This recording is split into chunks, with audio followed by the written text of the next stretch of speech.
Hey guys, Michael here from Fish Tech for Beginners. Today I'm going to show you guys that Tom's internal filter I have in my little tank, and I'm going to take it apart for you guys and show you. So let me get my tripod. Alright, let me make sure you guys can see that. Yeah, you guys can see it.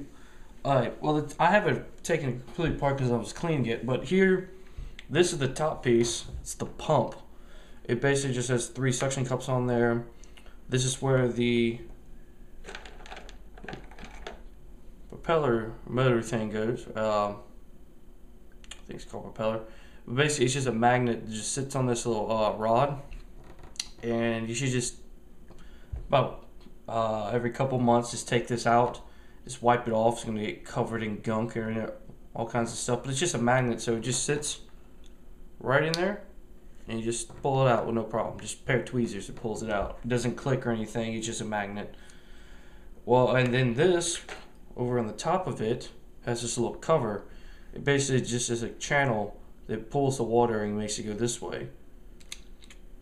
So what happens from the pump, water gets sucked in through there, goes around the circle, and then out through here, this nozzle, which comes out this piece, right here, which just snaps just like that on there, comes out right here, and then you have a couple options. You can either put this piece on along with this piece, which is your spray bar, and it'll give you better oxygen and kind of goes across the entire length of the aquarium. The only problem with this piece is that these little holes get filled up with gunk over time. So this is what you just got to clean it like I'm doing. Make sure you clean it in your aquarium water, nothing else, because it'll kill the bacteria that's growing in that, which you need. Also for spray, you have this little piece, which is a really fast powered jet. If you need a lot of circulation, like a longer or a bigger aquarium. Yeah, well, mainly you would use this if you need to push water from one side of the aquarium to the other, and you don't need to oxygenate. But for small aquariums, I would stay with a spray bar. Alright, after that, you have all those pieces together. Then this is your actual filtering part. You have the case, whatever. You have the case right here, and it has adjustable water flow settings. It's just a plastic case. Then inside the plastic case is the actual filtering material. Right here is your activated carbons in this little box. You can actually pop this open and put different activated carbon, but I'm going to show you guys what I do to save a little money. Then you have your filter sponge. This one's a little dirty. I was cleaning it off. Like I said, I'm cleaning it off in your aquarium water. It just sits right in there, like so. Just goes right in. Sits like that, and there's your filter. It gets sucked in through the little grates here, the water. Passes uses this filter sponge. It has to go through this activated carbon, then out through the pump, and then comes out of the comes out of your whole entire filter system. Now, to add a little bit more biological filtration, I add some of these right here. The way I do it is I kind of push the sponge up a little bit and just stick them around the bottom right here, just along the little bottom grate, and it sits on top like that. So you're still getting all your filter sponge, but just any water that comes through the bottom, it's not much water comes through the bottom. Mainly you're going to get all your gunk and your water flow right here because it's close to the pump, but a little bit that comes through right here, it will actually go past those little rocks and act as like a little bacteria colony home. And then afterwards, you match up these little grooves to those pieces, slides right in, and then it should snap in place. Well, if you did like me, put the little bio rocks at the bottom, it might be a little bit harder to snap it, but it should go right in. And then just make sure this little bar is pushed in, because that's bar is keeping that activate carbon all the way up here. And that is your filtered cartridge. Now, the way I save money on these things is I buy the brand new ones right here. By the brand new ones, it'll have a brand new filter sponge and brand new activated carbon in it. Now, what you'll do is you won't use this again, these little grates again. You won't use a new one. You won't use the new sponge or the new bottom piece. All you're gonna take off is activated carbon piece. It's just got two little hooks that come in. Those little bars, you just pull them open, and the little activated carbon piece will come out and put it on your old one. That way, this system stays used.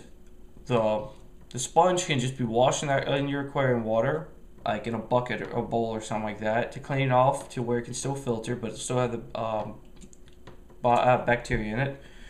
Your activated carbon is the only thing that needs to be changed because it gets used and worn out and won't catch the organic material anymore. So that's the way I save a little money, because these cartridges aren't that expensive to begin with, and you just reuse the little carbon pellets, and then the other material can be used for other filter pieces. Like you'll have a filter sponge, you'll have this little cartridge. It can be used for other things you need. So it gives you other material that you can use later for little do-it-yourself projects or something. Alright, now the cartridge, after you got it, will just snap on to the filter, the pump, like this, and that's it. That is how it would look. That's how it looks in my aquarium, basically. Just like that with a spray bar. Now the plug comes out. It's not normal plug. It's got this little piece which then plugs into this. It's just a standard 12 volt 200 milliamp plug, so it barely uses any power. I got water everywhere. Clean this up a little bit. Alright. So yeah, so far I've had it for about 5-6 months, and it's been doing great. I highly recommend this little filter. Just make sure when you put it in the aquarium, it has a minimum water level on the pump it needs to be. Anything below that and the pump won't burn out on you. So make sure that. Oh, another helpful tip, to keep it easier to take this off, you don't want to always take the pump off. Sometimes you just want to take this piece off. This the filter cartridge. Just go ahead and remove those two suction cups right there. They just pop right out, and then you have 2 extra suction cups you can use later.